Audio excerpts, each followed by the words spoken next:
ওয়ালা তাকুলু লিমান ইউক্তালু ফি সাবিলিল্লাহি আমওয়াত বাল আহইয়া ওয়ালাকিন লা তাশউরুন।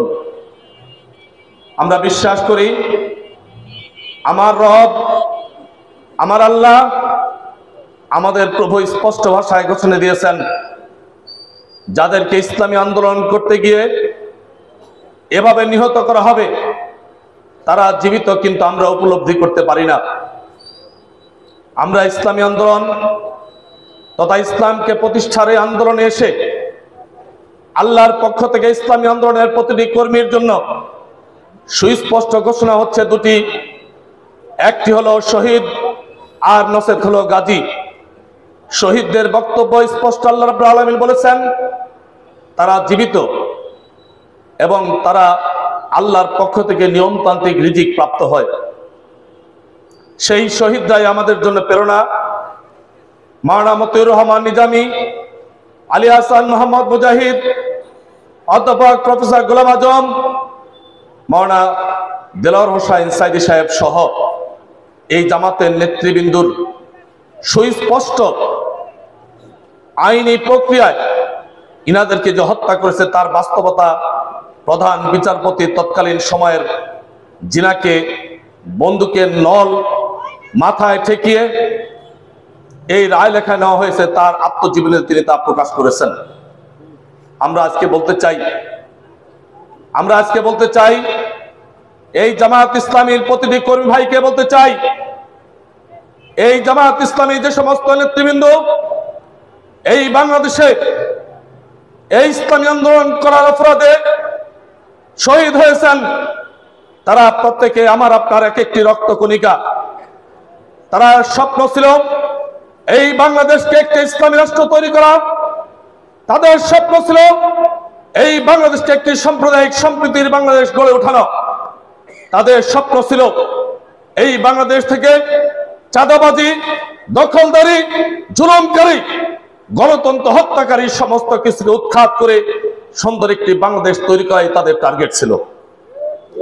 টার্গেট ছিল।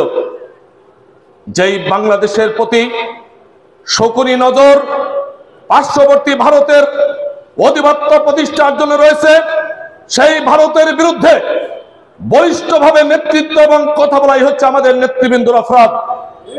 এই কারণে আজকে আমাদের নেতৃবৃন্দকে এখান থেকে বিদায় হতে হয়েছে।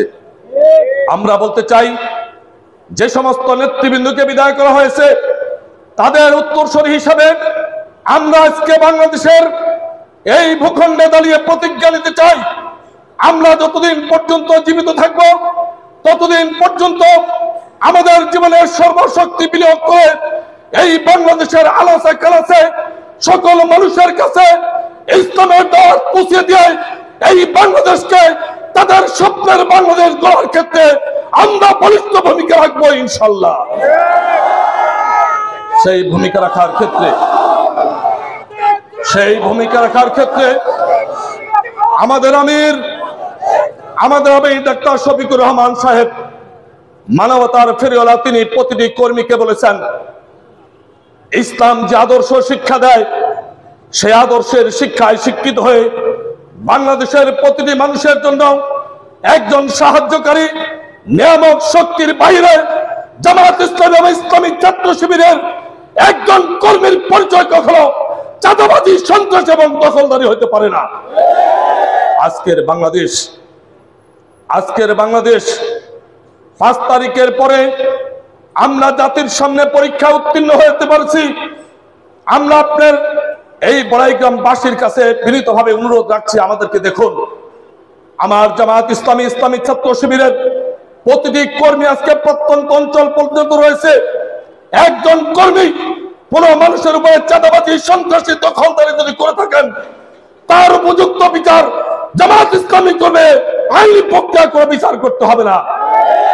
কেউ প্রমাণ করতে পারবেন না কোথাও গিয়ে কোন দোকান থেকে একটা বিস্কিট বাকি খেয়েছে, জোর করে খেয়েছে, অথবা চাঁদাবাজি করেছে। কেউ বলতে পারবে না কোথাও সাম্প্রদায়িক সম্প্রীতি বিঘ্ন ঘটিয়ে এই বড়াইগ্রাম আমাদের সনাতন ধর্মের মানুষরা রয়েছে, খ্রিস্টান ধর্মের মানুষরা রয়েছে। 5 তারিখের পরে আমরা অতন্দ্র প্রহরীর মতো সমস্ত মানুষের নিরাপত্তা দেওয়ার জন্য যখন প্রশাসন নীরব ছিল, ইসলামিক ছাত্র শিবির এবং জামায়াত ইসলামী যথেষ্টভাবে বলিষ্ঠভাবে ভূমিকা আমরা রাজপথে রেখেছি। শুধু তাই নয়, অদ্যাবধি পর্যন্ত আমরা আজকে জাতির সামনে, আমরা আজকে বড়াই গ্রামবাসীর সামনে যেভাবে সংগঠনকে উপস্থাপন করেছি, এখন আপনাদের কাছে বিনয়ের সাথে আরো একটাই, আমরা আগামী দিনে যেই স্বপ্নের বাংলাদেশ গড়তে চাই, যেই বৈষম্যহীন বাংলাদেশ গড়তে চাই, যেই চাঁদাবাজি দখলদারি নৈরাজ্য মুক্ত বাংলাদেশ গড়তে চাই, যেই বাংলাদেশ থেকে ক্ষমতার অপব্যবহার করে জুলুম নির্যাতন উৎখাত করতে চাই, সেই বাংলাদেশ গড়ার ক্ষেত্রে আগামী জাতীয় সংসদ নির্বাচন নিঃসন্দেহে একটি গুরুত্বের দাবিদার। সেই গুরুত্বের দাবিদারে জামায়াত ইসলামীর পক্ষ থেকে দাঁড়িপাল্লা প্রতীক নিয়ে বাংলাদেশের প্রতিটি আসনে যারা এই নির্বাচন করব, আমরা বিনয়ের সাথে আপনাদেরকে আরজ করতে চাই, আমরা আপনাদের খাদেম হিসাবে আমরা আপনাদের সামনে নিয়মতান্ত্রিক সকল উন্নয়ন কর্মকাণ্ড থেকে শুরু করে মানবতার সকল উন্নয়নকে, মানুষের সকল জীবনযাত্রাকে সুন্দর করার জন্য আমাদের আমির ডাক্তার শফিকুর রহমান সাহেবের সুস্পষ্ট ঘোষণার মাধ্যমে অক্ষরে অক্ষরে তার সমস্ত ঘোষণাকে আমরা বাস্তবায়ন করবই করবো ইনশাআল্লাহ। সেই ক্ষেত্রে আমরা আপনাদেরকে অনুরোধ করবো, আসুন, বিগত স্বাধীনতার 53 বছরে সকল দলকে দেখেছেন, সকল মতকে দেখেছেন, সকল আদর্শের মানুষগুলোকে দেখেছেন, এবার একটু আমাদের ইসলামপন্থী মানুষগুলোকে একটু দেখেন না, একটু দেখেন না। আমরা শুধু গোলাবাজি করি না, আমরা আমাদের আদর্শের বাস্তব নমুনা আপনাদের সামনে উপস্থাপন করি। দয়া করে আপনাদের অন্তরে একটু জায়গা দিন এবং জাতির আগামী দিনে সফল একটি বিপ্লব করার ক্ষেত্রে ওই আগামী নির্বাচনে এই দাঁড়িপাল্লা প্রতীককে নির্বাচিত করে আগামীর বাংলাদেশকে সুন্দর বাংলাদেশ গড়ার জন্য এই বড়াইগ্রাম গুরদাসপুরের সকল মানুষের প্রতি উদাত্ত আহ্বান এবং দাবি পেশ করে, এবং আমার কর্মী ভাইদেরকে বলতে চাই, এক একজন ডাক্তার শফিকুর রহমান, এক একজন আমাদের সেক্রেটারি জেনারেল, এক একজন আব্দুল হাকিম হয়ে এই মাঠে ময়দানে আগামী দিনে প্রত্যেক কর্মী ভূমিকা রাখবেন ইনশাআল্লাহ। এই আশাবাদ ব্যক্ত করে সবার সুস্বাস্থ্য এবং দীর্ঘায়ু কামনা করে আমি আমার কথা এখানে শেষ করছি। খোদা হাফেজ। বাংলাদেশ জিন্দাবাদ। বাংলাদেশ জামায়াত ইসলামী জিন্দাবাদ। আসসালামু আলাইকুম ওয়া রাহমাতুল্লাহ।